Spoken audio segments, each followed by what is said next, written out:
अंग्रेजों के खिलाफ ना जाने कितने क्रांतिकारियों ने जंग लड़ी, लेकिन उससे पहले भी देश के तमाम गरीब लोग अपने हक के लिए जंग लड़ रहे थे। जात पात के नाम पर उन पर ना जाने कब से अत्याचार होते आ रहे थे और उनका शोषण किया जा रहा था। और अपने पुरखों द्वारा कही गई कहानियों भी सुनते आए थे कि एक दिन खुद भगवान उनके दुख दूर करने के लिए आएंगे और अब उन्हें कहानियों के सच होने का ही इंतजार था। तो दोस्तों, आज हम एक्सप्लेन करने वाले हैं कैप्टन मिलर मूवी को। तो वीडियो को शुरू करते हैं, और अगर वीडियो अच्छा लगे तो वीडियो को लाइक जरूर कीजिएगा और इसी तरह के वीडियोस पाने के लिए आप हमारे इस चैनल को सब्सक्राइब भी कीजिएगा ताकि आपको इसी तरह के लेटेस्ट और फ्रेश कंटेंट मिलते रहे। तो फिल्म की कहानी शुरू होती है 1930 से, जहां अंग्रेज पुलिस को एक आदमी की तलाश है। उसके सिर पर 10,000 रुपए का इनाम है। उस आदमी का नाम है मिलर।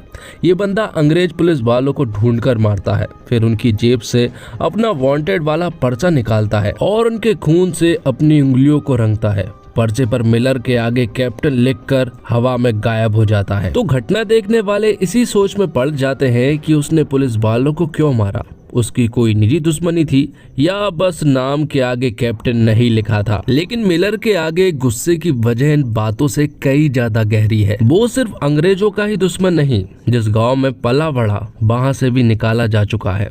कौन है ये कैप्टन मिलर, जो एक वक्त पर जवान ईसा था। तो अब कहानी फ्लैशबैक में आ जाती है, जहां हम ईसा नाम के लड़के को देख पाते हैं जो कि आगे चलकर कैप्टन मिलर बनता है। और ईसा तमिलनाडु के एक ऐसे गांव में रहता है जहां के राजाओं ने सैकड़ों साल से मंदिर को बनाने वाले मजदूरों के परिवार से उसमें प्रवेश का अधिकार छीन रखा है और उन पर जुल्म भी ढाए जाते हैं। ऐसे में गाँव वालों का सिर्फ एक ही सपना है कि वो मंदिर में जाकर अपने भगवान के दर्शन करें, लेकिन ऐसा 600 सालों से तो नहीं हो पाया है और अब होना और भी मुश्किल है, क्योंकि अब ब्रिटिश हुकूमत भी है। तो ऐसे में राजा तो राजा ही होता है, लेकिन असल में राजा तो अंग्रेज थे, क्योंकि राजा अंग्रेजों की हर एक बात माना करते थे। जिसके बाद राजा की फैमिली से इंट्रोड्यूस कराया जाता है, जहाँ पर कि राजा की भतीजी बेलमती को दिखाया जाता है, जो कि बहुत ही अच्छी है। और साथ ही राजा का एक बेटा भी है जो कि बहुत ही क्रूर है और वो गरीब लोगों और गांव के लोगों पर बहुत ज्यादा जुल्म ढाता है। और राजा की एक बेटी भी है,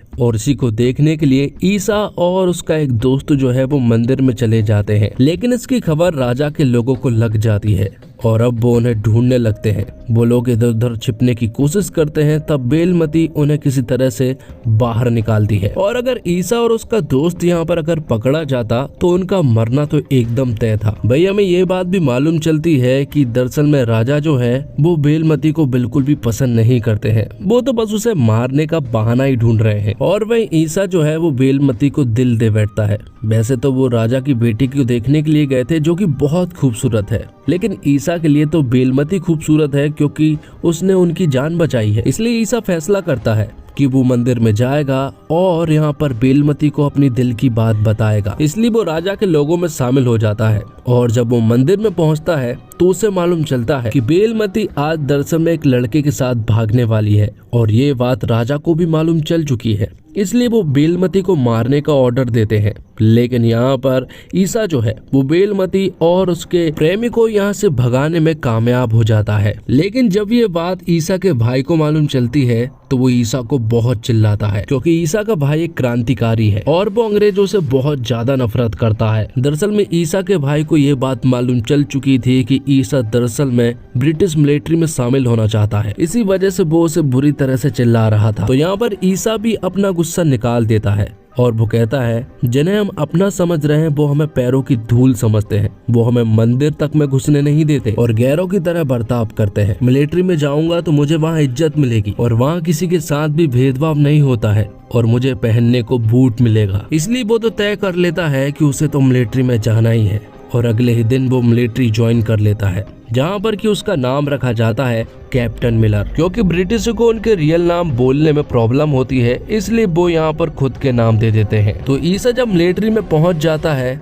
तो उसे बहुत ज्यादा खुशी मिलती है। उसे ऐसा लगता है कि यही लाइफ थी जो उसे चाहिए थी। इसलिए ईसा जो है वो यहाँ पर सिंसियर रूप से सारे काम करता है और बहुत खुश रहता है। जिसके बाद उनकी पूरी की पूरी टुकड़ी को एक जगह पर ले जाया जाता है, जहाँ पर कि ये सारे फौजी जो है वो उस जगह पर पहुंच जाते हैं जहां पर कि हिंदुस्तान के बहुत सारे क्रांतिकारी धरना दे रहे होते हैं।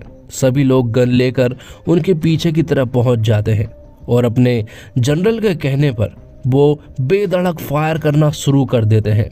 ये देखकर यहाँ पर ईसा को हद से ज़्यादा बुरा लगता है, क्योंकि वो अपने ही लोगों को मारने के लिए मिलिट्री में भर्ती नहीं हुआ था। तब यहाँ पर ईसा को गुस्सा आता है और वो यहाँ के जनरल को मार देता है, जिसके बाद वो अपनी गन निकाल कर खुद को गोली मारने लगता है। लेकिन तभी उसका एक दोस्त उसे बचा लेता है और यहाँ से भगा देता है। आगे जाकर मिलर जो है वो अपने गांव पहुंचता है, जहां पर कि गांव वालों को भी ये बात मालूम चल चुकी थी कि जिन 300 क्रांतिकारियों को मारा गया है उनमें ईसा भी शामिल है। जिसके बाद गांव वाले यहां पर ईसा को गांव से बाहर निकाल देते हैं।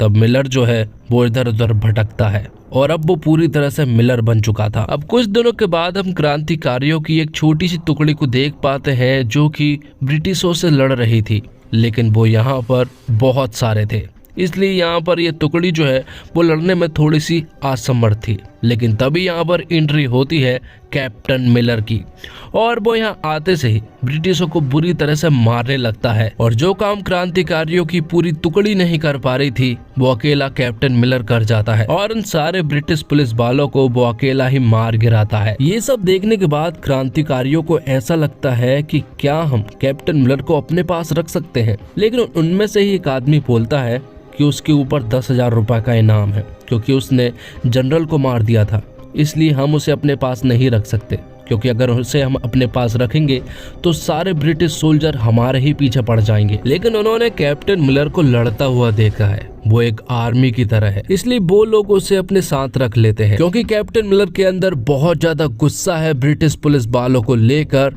और कहीं ना कहीं बहुत ज्यादा पछतावा भी है। वो इसलिए जिन 300 क्रांतिकारियों को उन लोगों ने मारे थे उसमें कैप्टन मिलर का भाई भी मौजूद था। तो कैप्टन मिलर को अपनी टुकड़ी में शामिल करने के बाद वो ऐसी कई जंग जीतने लगते हैं और आगे चलकर सारे हथियारों पर भी कब्जा करना शुरू कर देते हैं। लेकिन एक दिन कैप्टन मिलर को गोली लग जाती है। तब कैप्टन मिलर को नरम दल के कुछ क्रांतिकारियों के पास ले जाया जाता है जो कि उसका इलाज करने वाले थे। लेकिन जहाँ पर जो इलाज करने वाली थी वो कोई और नहीं बल्कि बेलमती है। और यहाँ पर कैप्टन मिलर को ये बात मालूम चलती है कि जिन 300 क्रांतिकारियों को उन्होंने मारे थे उनमें बेलमती का पति भी मौजूद था। और ये सुनकर यहाँ पर कैप्टन मिलर को बहुत ज़्यादा बुरा लगा था और उससे भी ज़्यादा गुस्सा आया था बेलमती को। वो यहाँ पर कैप्टन मिलर से कहती है कि मैं तुम्हें मार देना चाहती हूँ, लेकिन मेरा काम मारना नहीं बचाना है। तो बेलमती यहाँ पर मिलर से कहती है कि अगर तुम अपने पाप धोना चाहते हो तो तुम जनरल के बेटे रिले को मार दो, अगर तुम ऐसा कर देते हो तो मैं तुम्हें माफ कर दूंगी। जिसके बाद अब जनरल के बेटे रिले को देख पाते हैं जो कि बहुत ज्यादा क्रूर है। वो लोगों को मारने से पहले 2 मिनट नहीं सोचता है और फिलहाल तो वो राजा के पास आया है क्योंकि उसे पता है कि मंदिर के अंदर एक बहुत ही कीमती मूर्ति है जो कि 600 साल पुरानी है और वो यहाँ से वो मूर्ति ले जा लेता है। ये देखकर राजा को बड़ा बुरा लगता है, लेकिन राजा कुछ नहीं कर सकते हैं क्योंकि वो खुद अंग्रेजों के गुलाम हैं। तो अब राजा को कुछ भी समझ नहीं आ रहा था कि अब वो क्या करे। वो अंग्रेजों के अगेंस्ट जाकर उस मूर्ति को वापस भी नहीं ला सकते हैं क्योंकि अंग्रेजों की फौज बहुत बड़ी है। इसलिए उनके दिमाग में एक आइडिया आता है और वो कैप्टन मिलर के बारे में सोचते हैं कि अगर ये काम कैप्टन मिलर कर दे और वहां से मूर्ति वापस लेकर आ जाए तो कोई प्रॉब्लम नहीं होगी, क्योंकि कैप्टन मिलर तो पहले से ही बागी है और अगर वो ये काम कर देता है तो हम सारे गांव वालों को मंदिर में आने की छूट दे देंगे। लेकिन ये बात सुनने के बाद कैप्टन मिलर को बहुत अच्छे से मालूम है कि ये लोग बहुत ही ज्यादा चालाक है, ये ऐसा कुछ भी नहीं होने देंगे। लेकिन फिर भी वो ये काम करने के लिए राजी हो जाता है। तो जब रिले और उसके सारे सोल्जर्स इस मूर्ति को लेकर जा रहे होते हैं तभी मिलर और उसके सारे साथी जो है वो यहाँ पर अंग्रेजों के ऊपर हमला कर देते हैं, जबकि वो लोग बहुत सारे थे। इसके बावजूद वो उनके ऊपर टूट पड़ते हैं और सभी को बारी बारी से मारना शुरू कर देते हैं और कैप्टन मिलर यहाँ पर उन्हें बेरहमी से मारता है। ये फाइट सीक्वेंस लगभग 15 से 20 मिनट का है। अब मिलर के सामने रिले जो है वो अधमरी हालत में पड़ा हुआ था। वो रिले से कहता है कि एक लड़की ने मेरी 2 बार जान बचाई, बदले में उसने मुझसे सिर्फ एक चीज मांगी, क्या मैं उसे दे सकता हूँ? जिस पर कि रिले कहता है हाँ तुम्हें देना चाहिए। और इतना बोलने के बाद मिलर जो है वो रिले को जान से मार देता है क्योंकि बेलमती ने रिले की जान ही मांगी थी। और अब यहाँ पर मिलर के हाथ में वो मूर्ति भी थी जो कि वो अंग्रेजों से चुराने वाले थे और जब वो मिलर के हाथ लग जाती है तो वो यहाँ से छू मंतर हो जाता है और अपने साथियों को धोखा देने के बाद वो साइलोन चला जाता है। तो मिलर के साथियों को यहाँ पर मिलर के लिए बहुत बुरा लग रहा था, क्योंकि वो एक धोखेबाज निकला और अब वो अकेले भी पड़ चुके थे, जिस वजह से ब्रिटिश सोल्जर्स जो है वो उनके ऊपर हमला कर देते हैं। अब क्योंकि मिलर नहीं था इसलिए वो ज्यादा कुछ नहीं कर पाते हैं और कई सारे क्रांतिकारी भी मारे जाते हैं, जबकि नरम दल के क्रांतिकारियों को भी गन उठानी पड़ती है, जिसमें भेलमती भी शामिल थी, लेकिन वो भी ये लड़ाई को हार रहे थे। आखिर में होता ये है कि वो सारे क्रांतिकारी जो है वो सरेंडर कर देते हैं, क्योंकि अगर उन्होंने सरेंडर नहीं किया तो वो सभी को मार देंगे। उन्हें सरेंडर करने के बाद यहाँ पर ब्रिटिश सरकार जो है वो उससे मिलर के बारे में पूछते हैं, जो कि साइलोन चला गया था। लेकिन जब पता किया जाता है साइलोन में, तो मिलर साइलोन से भी भाग चुका था। तो ब्रिटिशों का दिमाग खराब हो जाता है, क्योंकि उन्हें मिलर और वो मूर्ति दोनों चाहिए थे। इसलिए वो लोग गांव के लोगों पर जुल्म करने लगते हैं और उन्हें बेरहमी से मारने लगते हैं, जबकि उन लोगों को मिलर के बारे में कुछ भी नहीं मालूम था। तो जब तक मिलर नहीं आता है तब तक वो हर घंटे किसी न किसी को मारने वाले थे और इस तरह से रात होने वाली थी। लेकिन उससे पहले यहाँ पर एंट्री हो जाती है मिलर की, जो कि बहुत बड़ी गन लेकर यहाँ पर आता है और सभी के ऊपर हमला कर देता है और ब्रिटिश सरकार को अकेले ही मात दे देता है। तो आखिर ऐसा क्या हुआ कि मिलर वापस आ गया? साइलोन जाने के बाद मिलर ने उस बक्से को खोला था और उस मूर्ति को देखा था और उसी को देखने के बाद वो वापस आया था। लेकिन अभी काम खत्म नहीं हुआ है, क्योंकि अभी एक और काम करना है और वो काम ये है कि अभी मंदिर पर भी कब्जा करना है और राजा के सिपाहियों से भी लड़ना है। तब ज्यादा देर ना करते हुए वो रात को ही राजा के सिपाहियों पर हमला कर देते हैं, जो उस वक्त मंदिर में ही थे। तब सभी लोग बड़े ही चालाकी से, कुछ लोग अंदर घुस जाते हैं और कुछ लोग बाहर से ही लड़कर पूरे के पूरे मंदिर पर कब्जा कर लेते हैं और पहली बार उन लोगों ने अपने भगवान के दर्शन किए थे। लेकिन अभी ये जंग खत्म नहीं हुई है, क्योंकि जिन ब्रिटिश सोल्जरों को मिलर ने मारे थे वो तो सिर्फ मिलर के बारे में उगलवा रहे थे, वो तो जरा से थे। लेकिन यहाँ पर अभी एक बहुत बड़ी फौज जो है वो मिलर का इंतजार कर रही थी। वो सभी लोग मिलर के गांव में पहुंच जाते हैं। अंग्रेजों की फौज बहुत बड़ी थी, लेकिन यहाँ पर मिलर ने पहले से ही प्लानिंग कर रखी थी। जैसे ही ब्रिटिश सोल्जर्स आगे बढ़ते हैं तो बहुत सारे सोल्जर्स तो टाइम बॉम्ब के विस्फोट से मारे जाते हैं, जिसके बाद एक बहुत ही खतरनाक लड़ाई होती है। लेकिन अभी भी अंग्रेजी सोल्जर्स बहुत सारे थे और मिलर उनका सामना नहीं कर पा रहा था। लेकिन फिर भी मिलर उनसे लड़ रहा था और उनका सामना भी कर रहा था। लेकिन तभी यहाँ पर एंट्री होती है मिलर के भाई की, जो कि अभी जिंदा था, और यहाँ पर मिलर का एक दोस्त भी आ जाता है जो कि उसके साथ मिलिट्री में था। फिर वो सभी मिलकर ब्रिटिश हुकूमत को मजा चखाते हैं और इस जंग को अपने कब्जे में कर लेते हैं और सभी को ही मार गिराते हैं। आखिर में हम देखते हैं कि बक्से में वो मूर्ति कौन सी थी। दरअसल में वो मूर्ति कोरनार देवता की थी और वो देवता हूबहू ईसा की तरह दिख रहे थे, मतलब कि मिलर की तरह। और मिलर ने भी जब उनकी इस मूर्ति को देखा था तो उसने तुरंत ही वापस आने का डिसीजन ले लिया था,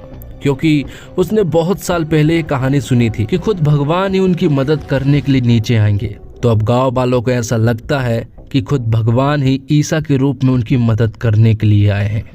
और इसी के साथ ये वीडियो यहीं पर खत्म हो जाता है। तो दोस्तों उम्मीद करता हूँ आपको वीडियो पसंद आई होगी। वीडियो पसंद आई हो तो वीडियो को लाइक जरूर कीजिएगा और इसी तरह के वीडियोस पाने के लिए आप हमारे चैनल को सब्सक्राइब भी कीजिएगा, ताकि आपको इसी तरह के लेटेस्ट और फ्रेश कंटेंट मिलते रहे। मिलते हैं एक और कमाल की वीडियो के साथ, तब तक के लिए आप हमारे चैनल के साथ बने रहिए। धन्यवाद।